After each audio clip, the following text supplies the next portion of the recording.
pays en quête de vérité, de liberté.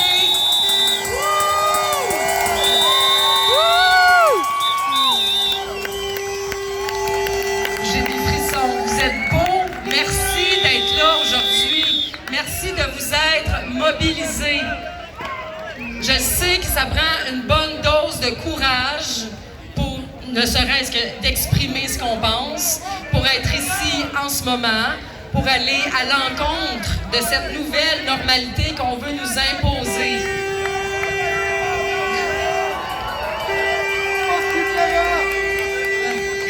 Fait un grand merci d'être là. Je suis un peu nerveuse. Je suis comme la cause me tient beaucoup à cœur. J'aimerais ça qu'on commence avec une belle main d'applaudissements pour souligner notre courage d'être ici aujourd'hui.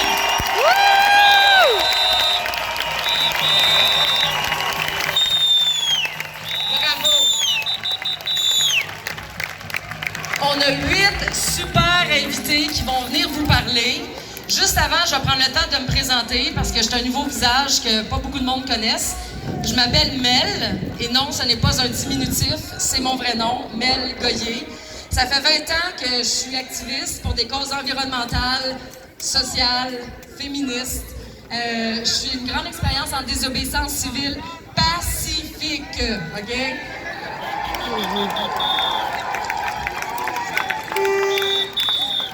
Je suis aussi coach en programmation neurolinguistique, puis laissez-moi vous dire que le programme qui est en train de se mettre en place présentement, il est très, très clair à mes yeux, OK? Je suis aussi gestionnaire sur les réseaux sociaux. C'est moi qui vous réponds sur la page de la Fondation. C'est moi qui réponds à vos messages. C'est moi qui fais les posts depuis le 5 juillet. Merci de liker, de partager. Vous êtes merveilleux.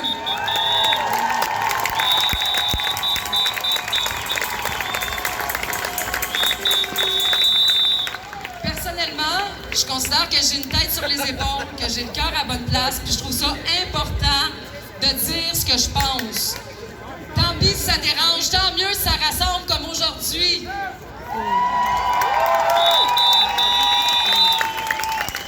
Présentement, au Québec, puis partout ailleurs dans le monde, il y a beaucoup de divisions, OK? Ça fait bien le bonheur de nos dirigeants qui veulent nous diviser pour mieux régner. On va pas leur faire ce cadeau-là aujourd'hui.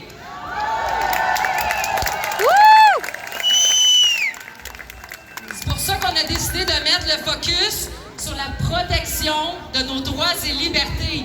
Qui peut être contre ça? Fait que durant la prochaine heure, on va vous offrir de l'information qui s'éloigne du narratif principal pré-mâché des médias. Je vous invite à prendre des notes, mentalement du moins, OK? Parce que c'est important d'être capable de développer un argumentaire solide. C'est important d'utiliser son sens critique pour mener le combat virtuel de façon intelligente, OK? Là, il y a des familles qui sont parmi nous, on a des enfants. Alors, j'insiste vraiment sur le fait de l'importance de rester pacifique pour leur montrer l'exemple. Êtes-vous d'accord?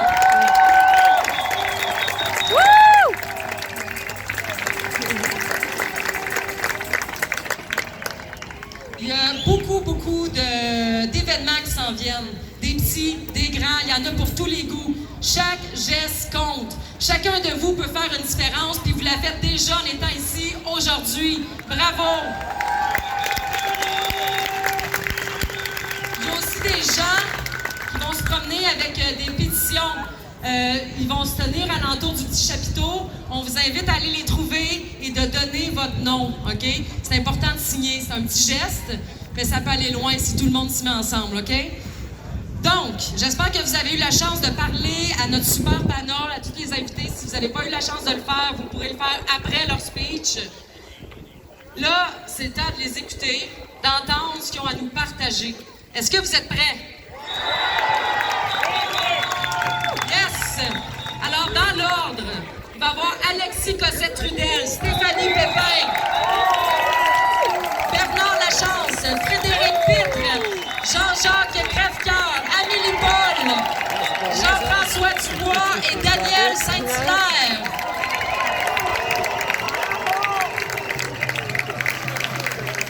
J'aimerais ça accueillir le fondateur de Radio-Québec, qui est un média alternatif, qui est vraiment utile dans ce temps de crise. Alors, Alexis, si tu es en train de parler à quelqu'un, j'aimerais ça que tu lui dises un instant, on m'appelle sur le stage et que tu viennes. T'es là, t'es merveilleux. On l'accueille bien fort, Alexis.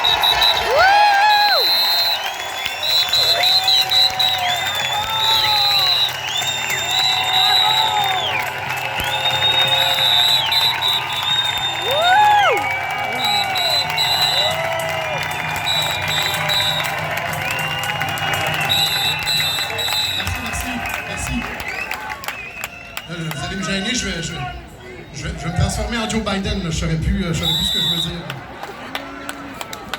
Alors, merci tout le monde. Je ne suis pas habitué à prendre la parole en public comme ça. Je le fais parce que je pense que la cause c'est important. J'aurais pas pu rester derrière mon écran.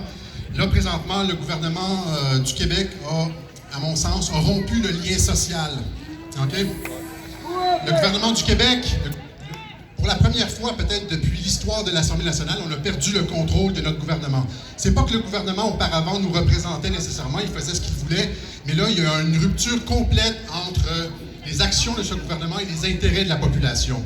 Toutes les mesures liberticides qu'on voit là, présentement, dans lesquelles on nous embarque, cette crise du COVID vers le vaccin, vers l'identité digitale, vers l'identité numérique pour pouvoir voyager, pour pouvoir travailler, etc. Ça se fait, ça se construit contre le peuple. Alors, il faut retirer notre consentement à ce gouvernement-là.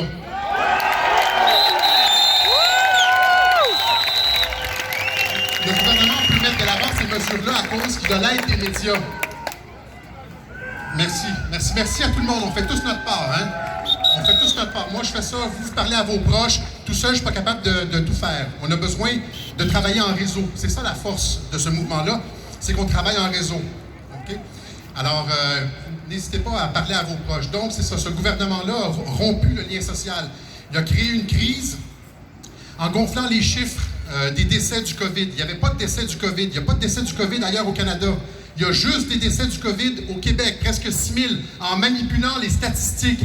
Et ils invoquent l'état d'urgence en manipulant les statistiques, en rentrant des cancers, des AVC, je veux dire même des suicides, etc., dans les cas de COVID. Vous le savez, vous avez écouté les web-journaux, même Arruda lui-même l'a dit. Alors, ce gouvernement, avec l'aide des médias, pratique le terrorisme d'État. On terrorise la population pour obtenir le consentement. Notre travail à nous, c'est d'informer la population pour briser le conditionnement. OK? C'est une guerre de l'information. On brise le conditionnement.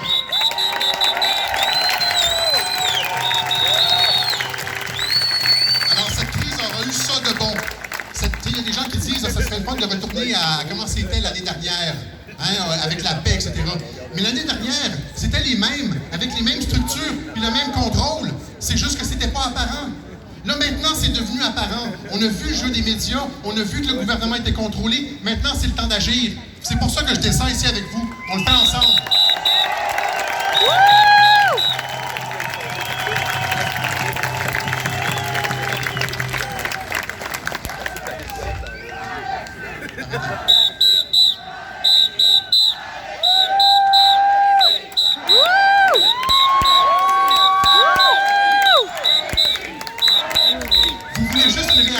Vous voulez juste que je gêne. Vous voulez juste me gêner, c'est ça. Vous voulez voir ma réaction comme ça en avant, ouais. Ça marche en plus. Écoutez, c'est ça. Donc, comme je dis, c'est une guerre de l'information. Le gouvernement a rompu le contrat social, utilise des stratégies de terrorisme d'État. Là, pour nous autres, il n'y a plus de recul en arrière. On ne veut pas juste retourner à comment c'était auparavant. On veut un changement de structure. Parce que si on les laisse aller, si on fait juste revenir à la normale, ils vont pouvoir recommencer dans 3 ans leurs affaires avec leur même loi liberticide et tout.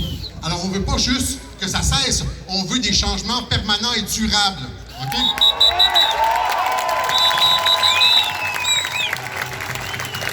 On veut vivre librement. On veut que nos enfants s'épanouissent. On veut juste vivre normalement, Cibole. C'est pas compliqué. Hein? Pour nos enfants. Voilà. Alors, c'est ça le message que j'avais pour vous aujourd'hui. On continue le combat. Maintenant, la structure de contrôle, l'avantage, c'est que la structure de contrôle est devenue apparente.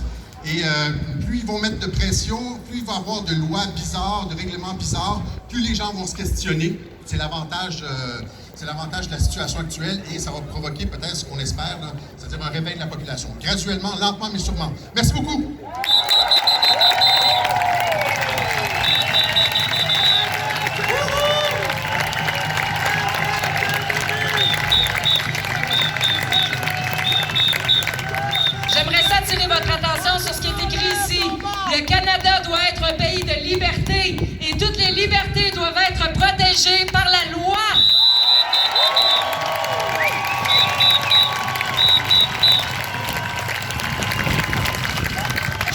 suivre, tabarouette.